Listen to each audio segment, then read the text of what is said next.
Now that we have an understanding of the basic idea of what it means to measure something, to take a measurement, now we want to go ahead and transition to focusing on measurements in science and in physics. So, what's the difference between a more informal measurement, like we talked about in the previous video, an expression of the extent or degree of how happy or sad you are, how tired you are, how good of an athlete someone is, versus a measurement in science or physics, engineering, biology, etc., chemistry?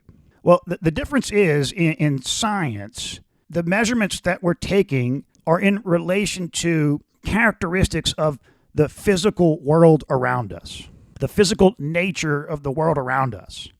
And any phenomena of the physical world that we're trying to measure or that we're going to take a measurement of, we call that a quantity. Okay, now, but what's interesting is that you might think that the number of different quantities about the physical world that we can attempt to measure are unlimited. And to some degree, yes, that is true, because you can come up with any kind of measurement you want of it's up to your imagination to look at the world around you and come up with something to measure. It just depends on the perspective in which you're looking at something. However, what's very interesting is that what you'll find is that there are a finite number of what we call fundamental quantities that kind of stand alone in the sense that they're just these raw quantities, and every other quantity outside of these fundamental quantities are derived from fundamental quantities. And the number of fundamental quantities that you need to fully constrain all of the other potential quantities that you can measure throughout all of nature is a lot less than you would think. And I really want to make it clear that this video and this entire course on units and measurement is very general. So the statement I just made about there's really just a group of fundamental quantities that fully constrain all of the other potential quantities that you can imagine to measure, that's not a unique statement just for engineers or physicists.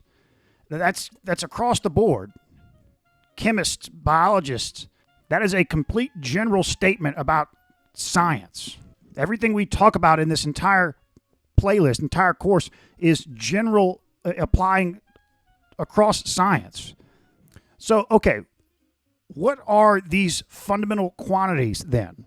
Well, let's think about it. Let's say you're a caveman or a cave woman. You just all of a sudden wake up one day and you're here and you're observing the world, this world around you, and you want to think about, well, what's some of this phenomena around me that I can try and describe? Well, one would be length. So this separation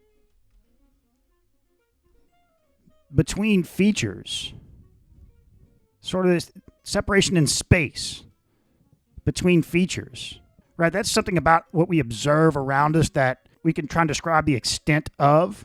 Okay, so length. We'll give that a variable L.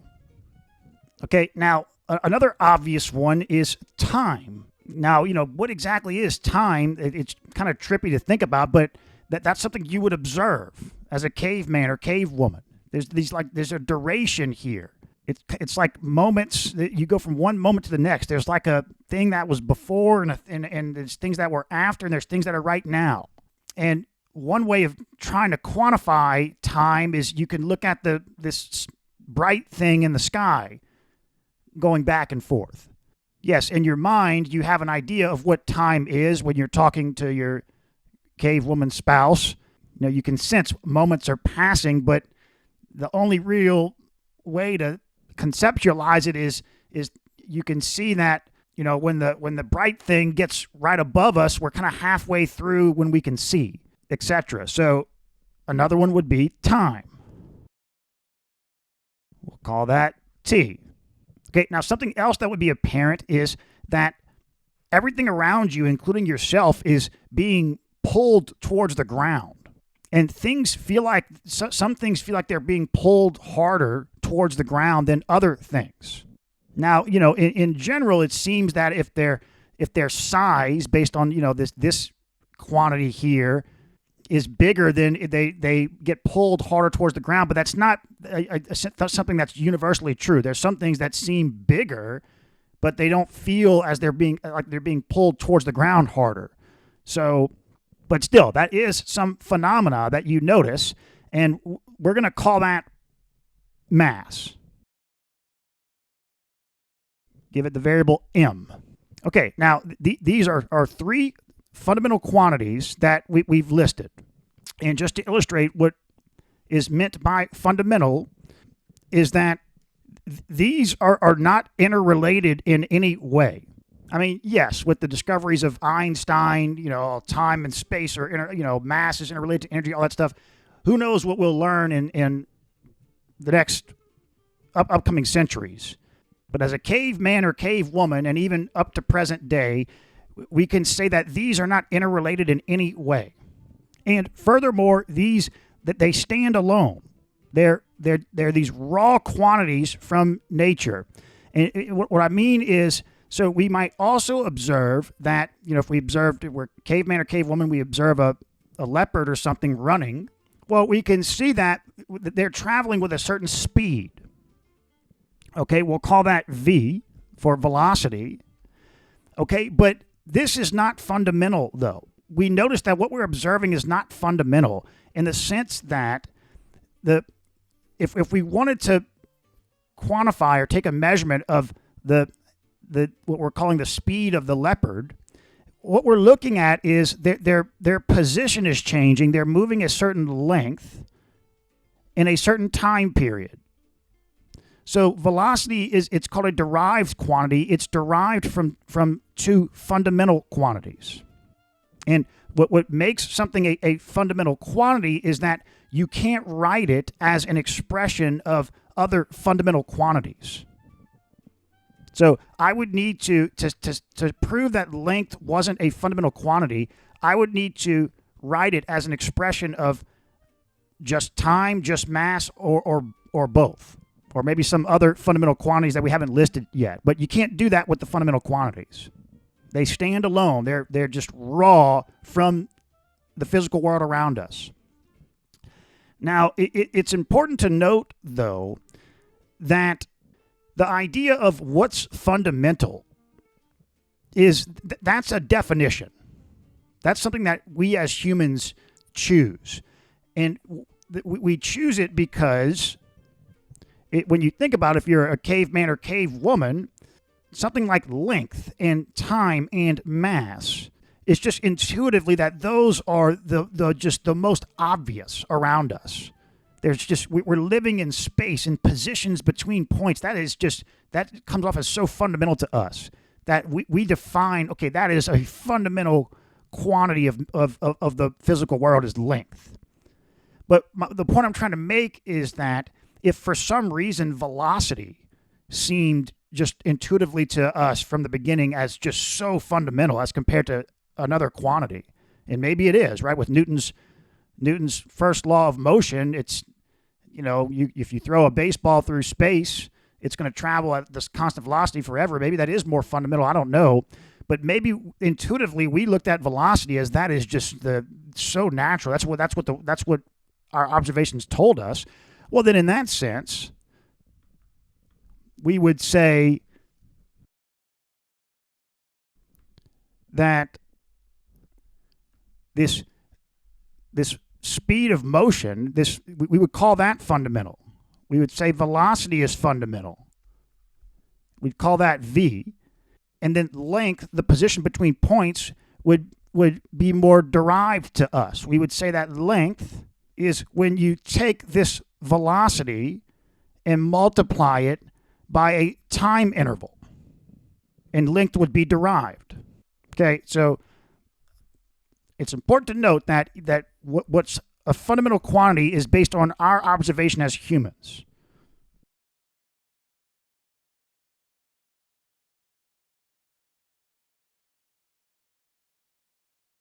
Now, I do want to point out that as you might be aware, in relation to a caveman or cavewoman, mass is actually a more advanced concept.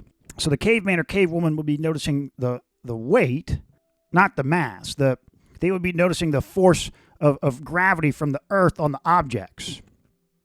And forces are derived quantities. So in general, a force is a mass times an acceleration. So in writing force in terms of fundamental quantities, you have mass, and an acceleration is a length per time squared.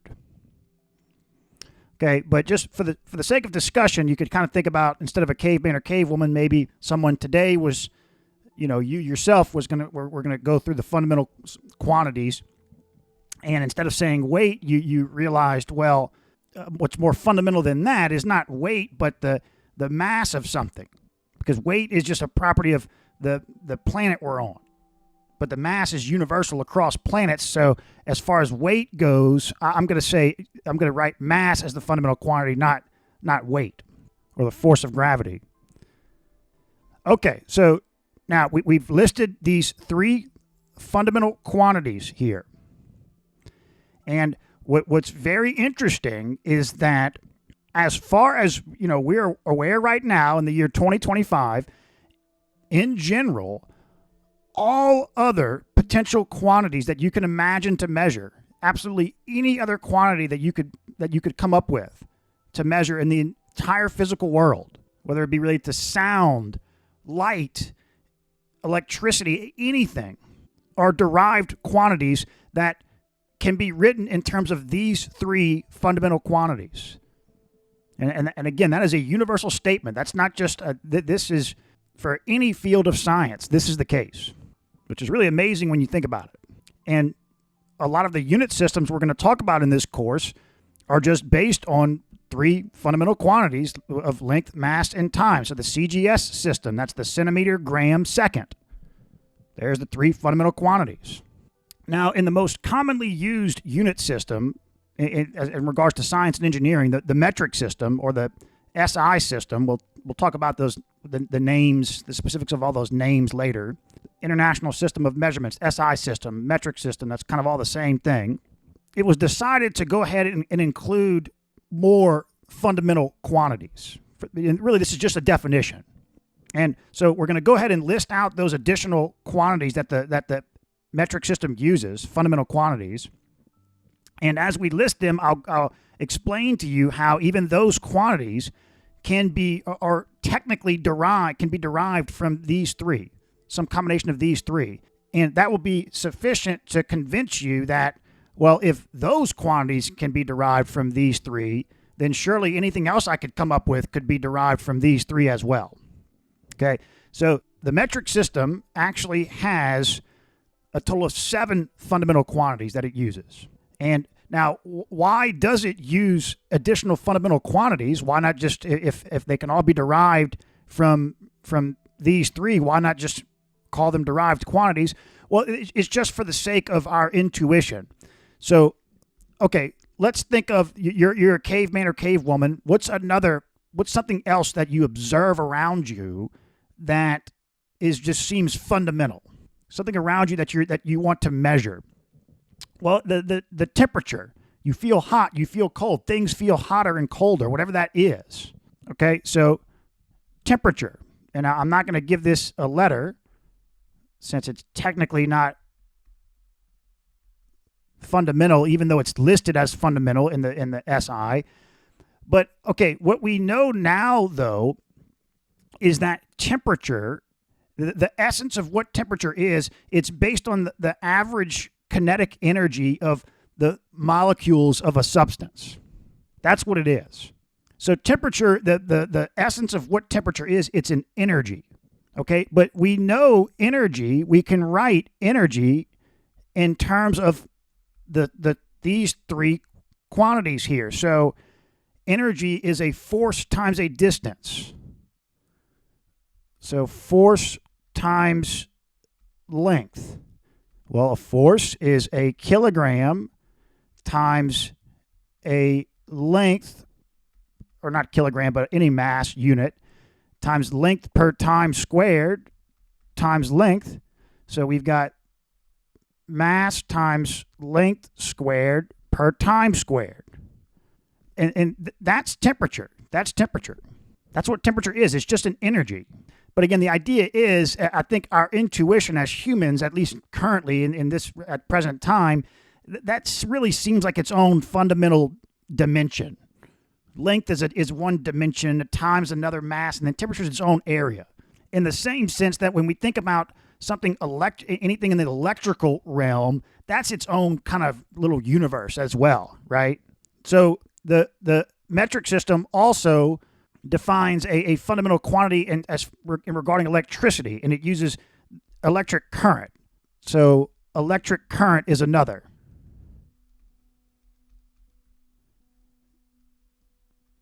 But electric current, it has to do with like voltages. You can write that in terms of energy per time or something like that. Voltage is voltage is energy. It's like a potential energy. And then current, the flowing charge, that's all forces and energy in relation to time. And so the metric system defines electric current as the fundamental quantity of the electrical realm, but they could have just as easily done voltage. That's just another definition. But I'm not writing any variables for these because that's how you'll see it. If you look at the different unit systems, only length, time, and mass are going to have their own distinct L, T, and M variables, because there's no point in calling temperature like a T, because technically you can write temperature as an energy, but we can't write length as anything other than itself, time or mass. Okay, as a caveman or cavewoman, what else do we observe? That seems just fundamental. Well, there's like this stuff coming from the sun, from that object in the sky, and it's like it has no mass, but it definitely is something. It's bright. It affects our eyes. Okay, so that's the brightness of light. That's what's called luminous intensity.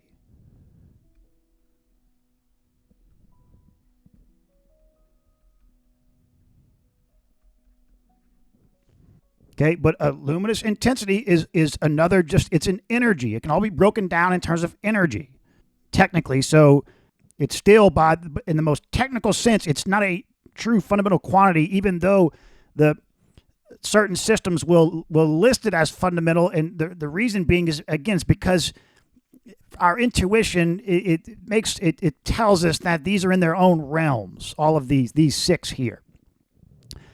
Now, the seventh fundamental quantity is in the SI system is actually it's like a count. So the mole, or the number of particles of a substance. But count, what exactly count is count an actual, is that a quantity that we measure? That can be a little confusing, and we're going to address that in a separate video. So I'm going to leave mole off for now. Right now we're thinking about as a raw caveman, cavewoman. What do we measure? A count's not really a measure, and we'll talk about that later. Okay, and so here are the six fundamental quantities that are listed in the SI system, and I want to really stress that there's not. This is it. This is it. Now, I mean, maybe you could argue, shouldn't the SI system list something about sound, like decibels? Okay, that's interesting. Maybe you would list sound intensity. And that would, you would think a fundamental unit would be decibels there or something. Okay, maybe so. They don't, SI doesn't, but maybe you could put that as well. That's also an energy, so it's similar to these. It's just an energy. It's a true fundamental quantity. But okay, but maybe there's another one, but I mean, there's not much more. If there's something else you could list, there's not much more. Maybe something in relation to quantum mechanics will come up one day, but I want to stress that it's not like it's some infinite world where you can, when it comes to things that are just truly fundamental that you can measure about the physical world, it's a list of 6 or 7. That's it. That is it. This is across the board in any of the science subjects: biology, chemistry, physics, engineering, etc.